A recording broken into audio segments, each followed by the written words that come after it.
मैं मेजर मुकेश कपिला अपने YouTube channel के लिए एक और वीडियो लेके आया हूँ। तो जैसे मैं इसकी शुरुआत करूँगा, शीर्षक आप खुद समझ जाएंगे। आप एक ऐसे क्षेत्र की कल्पना कीजिए जहाँ प्राकृतिक गैस, सोना, तांबा, विशाल समुद्री तट और अरबों डॉलर की अंतर्राष्ट्रीय परियोजनाएं हों, लेकिन वही दशकों से संघर्ष, विद्रोह और राजनीतिक विवाद भी जारी हो। तो मैं बात कर रहा हूँ बलूचिस्तान की। आपने बहुत सुना होगा कि बलूचिस्तान ने अपना को स्वतंत्र घोषित कर दिया, अपनी करेंसी जारी कर दी, अपना राष्ट्रीय गान जारी कर दिया। तो पहले हम शुरू करते हैं बलूचिस्तान की शुरुआत कैसे होती है, उसके इतिहास से।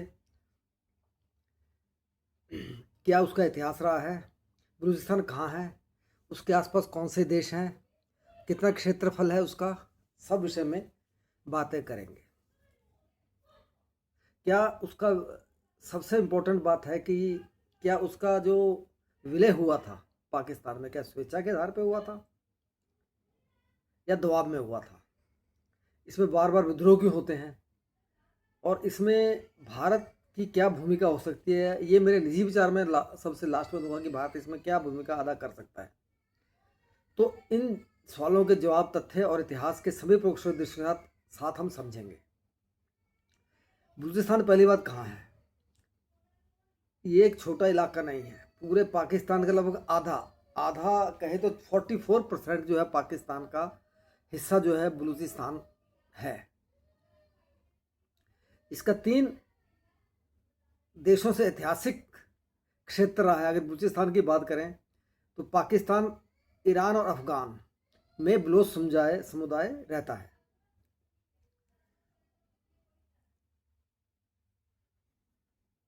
इसके अगर संसाधनों की बात करें तो गैस, सोना, तांबा, ग्वादर बंदरगाह, अगर आप सी पैक की बात करें जो चाइना बना रहा है, वो ग्वादर बंदर के बारे में ही बना रहा है।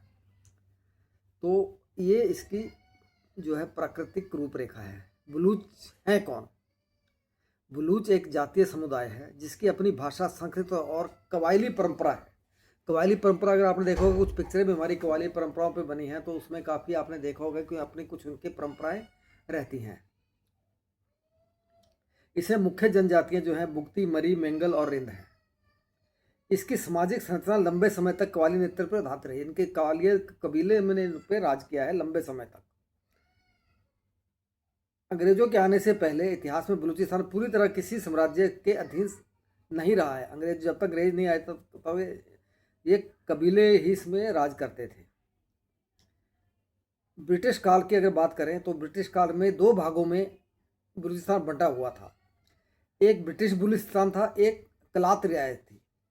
कलायत जो रियासत थी उसका खान जो थे शासक थे उसके। कलात का एक जो है बलूचिस्तान का हिस्सा है जहाँ की उसके खान जो थे उस पर खान ऑफ कलायत उनको बोला जाता था, वो उस पर राज करते थे।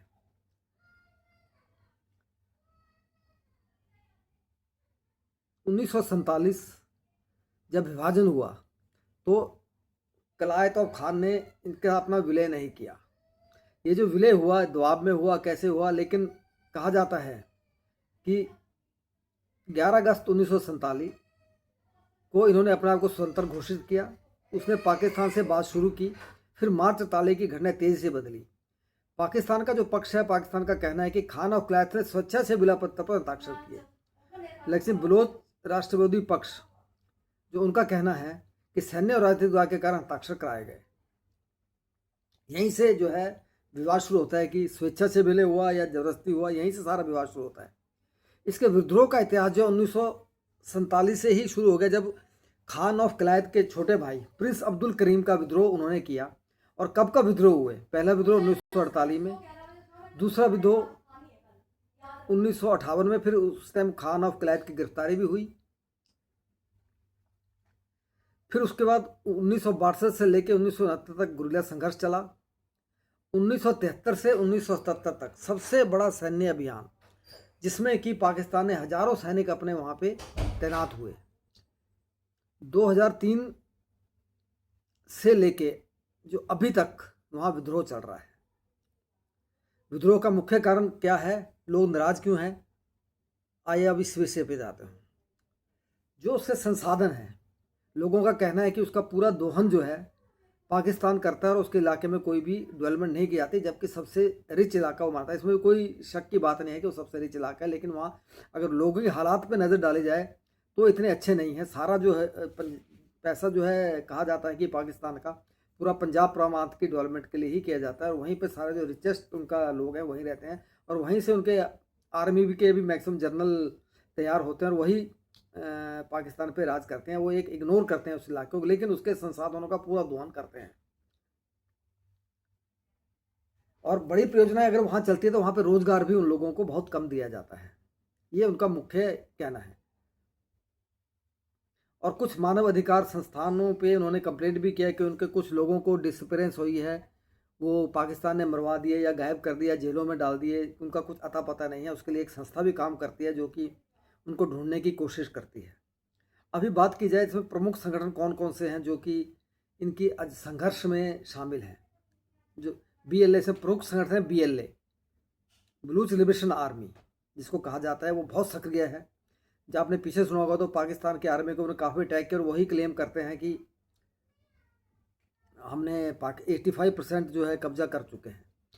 कई देशों द्वारा आतंकवादी संगठन को घोषित किया गया है। उसके बाद आता है BLF, एक पुराना संगठन है। BRA ये अलगाववाद संगठन है। बलूच नेशनल एक BNM है, इसका राजनीतिक मंच है। ये 5-6 जो समूह हैं ये जुड़े हैं, लेकिन सबसे ज़्यादा सक्रिय है वो BLA है, बलूच लिबरेशन आर्मी। अब चीन भी इससे जुड़ा हुआ है, चीन के भी इसमें बहुत इंटरेस्ट है। जो CPEC है, जिसको बोलते हैं बेल्ट एंड रोड इनिशिएटिव का जो CPEC बन रहा है, कहो तो उसका विषय आता है कि ग्वादर पोर्ट तक वो बन रहा है, जिससे कि इस तरफ को जो हिंद महासागर में जो है चाइना की सीधी अप्रोच हो जाएगी उसके कारण, और वहाँ से वो अपना माल पाकिस्तान के रास्ते चाइना में पहुँचा सकेगा। जो POK का हमारा एरिया है, जाना उसको वहीं से ही पड़ेगा। तो भारत भी इसलिए इसका समर्थन नहीं करता, CPEC को बनाना नहीं चाहता, क्योंकि ये हमारे विवादित क्षेत्र से होकर ये गुजर रहा है। और इस परियोजनाओं को विरोध करते हैं जो बलूचिस्तान के लोग भी। अभी इसमें आता है कि भारत की इसमें क्या भूमिका है। अगर आपको 2016 के प्रधानमंत्री के अगर आपने भाषण सुना होगा लाल किले से 15 अगस्त 2016 में, तो उन्होंने बलूचिस्तान का जिक्र उसमें किया था कि उनके लोगों के पर काफ़ी जुर्म हो रहे हैं, और वो अत्याचारों को उन्होंने उल्लेख किया था।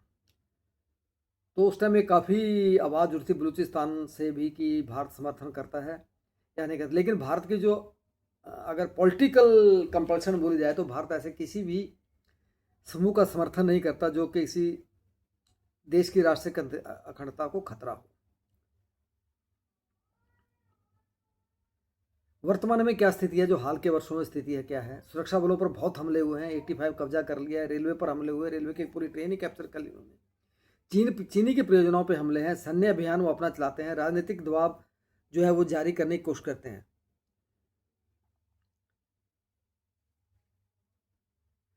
अब आता है कि क्या बलूचिस्तान स्वतंत्र हो सकता है।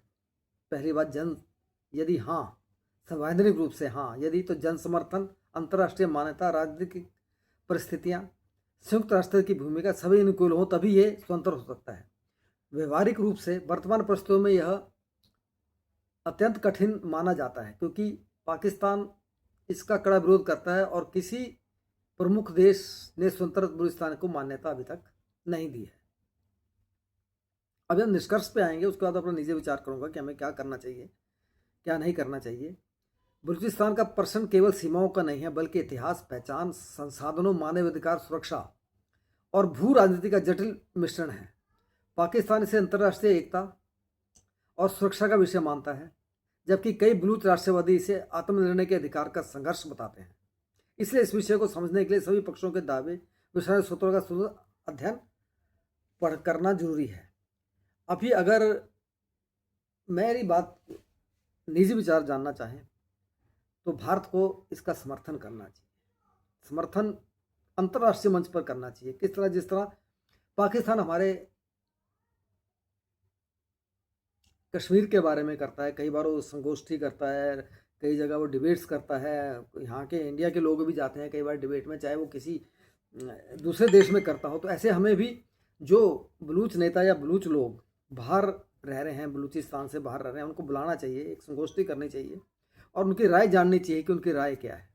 तो भारत इतना समर्थन तो कर सकता है। मेरे ये निजी विचार हैं, ये दूसरे विचार नहीं, लेकिन जहाँ तक हो सके हमें बलूच लोगों का समर्थन करना चाहिए। और सबसे बड़ी बात, एक शक्तिपीठ जिसको कि हिंगलाज मंदिर कहा जाता है, वो इसी क्षेत्र में पाया जाता है। और जो वहाँ के एक नेता हैं मीर यार बलूच, उन्होंने कहा है कि अगर बलूचिस्तान स्वतंत्र देश बनता है तो वीज़ा फ्री एंट्री हिंगलाज मंदिर तक भारतीयों को दी जाएगी।